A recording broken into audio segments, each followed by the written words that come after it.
அஸ்ஸலாமு அலைக்கும் வரஹ்மத்துல்லாஹி வபரகாத்துஹு. சுவர்லோகப் பேரரசி ஃபாத்திமா ரலியல்லாஹு அன்ஹு அவர்களின் வாழ்வில் நடந்த படிப்பினைச் சம்பவம். சுவர்லோகப் பேரரசி ஃபாத்திமா ரலியல்லாஹு அவர்களுக்கு அப்போது வயது 5. மக்காவின் கடைத்தெரு ஃபாத்திமா ரலியல்லாஹு அன்ஹு அவர்களின் வீட்டின் சமீபத்தில் தான் இருக்கிறது. ஒரு சமயம் தங்களின் பணிப்பெண்ணுடன் கடைத்தெருவுக்கு சென்றிருந்த போது அங்கு ஒரு ஏழைச் சிறுமி மெலிந்து போன உடலுடன் பசியின் கொடுமை தாங்காமல் அழுதழுது பிச்சை எடுத்துக் கொண்டிருந்ததை பார்த்தார்கள். இக்காட்சி ஃபாத்திமா ரலியல்லாஹு அவர்களின் சின்னஞ்சிறு உள்ளத்தில் கடுமையான ரணத்தை உண்டாக்கியது. கண்களில் கண்ணீர் உருண்டோடியது. ஏழைச் சிறுமிக்கு ஏதாவது கொடுப்பதற்கு ஒன்றுமில்லையே என்று அழுது கொண்டு வீட்டை நோக்கி ஓடோடி வந்தார்கள். பணிப்பெண்ணும் பின்னால் ஓடி வந்தாள். அப்போது வீட்டிற்குள் நுழையும் போது கண்மணி நபி ஸல்லல்லாஹு அலைஹி வஸல்லம் அவர்களும் வந்துவிட்டார்கள். அன்பு மகளுக்காக வாங்கி வந்த தின்பண்ட பொட்டலம் ஒன்றை ஃபாத்திமா ரலியல்லாஹு அன்ஹா அவர்களை அழைத்து கொடுக்கிறார்கள். என்ன வாப்பா இது என்று கேட்டார்கள். இது தின்பண்டங்கள், சாப்பிடு கண்ணே என்கிறார்கள் நபி ஸல்லல்லாஹு அலைஹி வஸல்லம் அவர்கள். சிறிது நேரம் தந்தையாரை பார்த்து கொண்டே இருந்தார்கள்.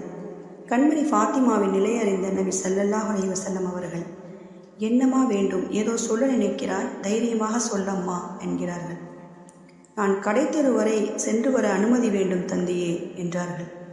அதற்கு நபி ஸல்லல்லாஹு அலைஹி வஸல்லம் அவர்கள், தனியாகவா போகப் போகிறாய் என்று கேட்கிறார்கள். பணிப்பெண்ணுடன் சென்று வருகிறேன் தந்தையே என்கிறார்கள்.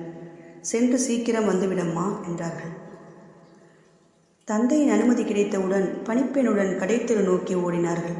அங்கும் இங்கும் ஓடி ஓடி போய் தேடி தேடி அலைந்தார்கள். என்ன வேண்டும், யாரை தேடுகிறாய் ஃபாத்திமா என்று பணிப்பெண் கேட்டாள். அதை கூட காதில் வாங்கி கொள்ளாமல் தேடிக்கொண்டே இருக்கார்கள்.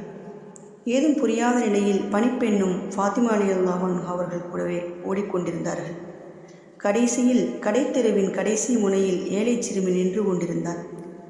அச்சிறுமியை கண்ட ஃபாத்திமா ரலியல்லாஹு அன்ஹா அவர்கள் தான் கொண்டு வந்து தின்பண்ட பொட்டலத்தை ஏழை சிறுமியிடம் கொடுத்துவிட்டு வீட்டை நோக்கி ஓடி வந்தார்கள். இக்காட்சியை கண்ட பணிப்பெண்ணின் கண்கள் கண்ணீர் சிந்தின.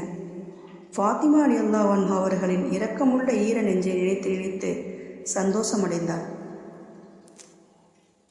இந்த சம்பவம் மூலியமாக நாம் அறிந்து கொள்ள வேண்டிய படிப்பினை, ஃபாத்திமா ரலியல்லாஹு அன்ஹா அவர்களின் இளமை பருவத்திலேயே இரக்க குணம் மிகைத்திருந்தது.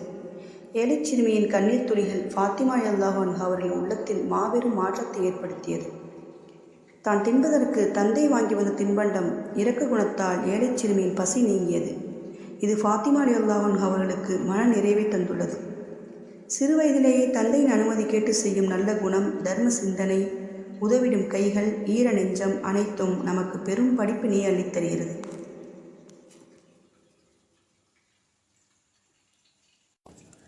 அஸ்ஸலாமு அலைக்கும் வரஹ்மத்துல்லாஹி வபரகாத்துஹு. சுவர்லோகப் பேரரசி ஃபாத்திமா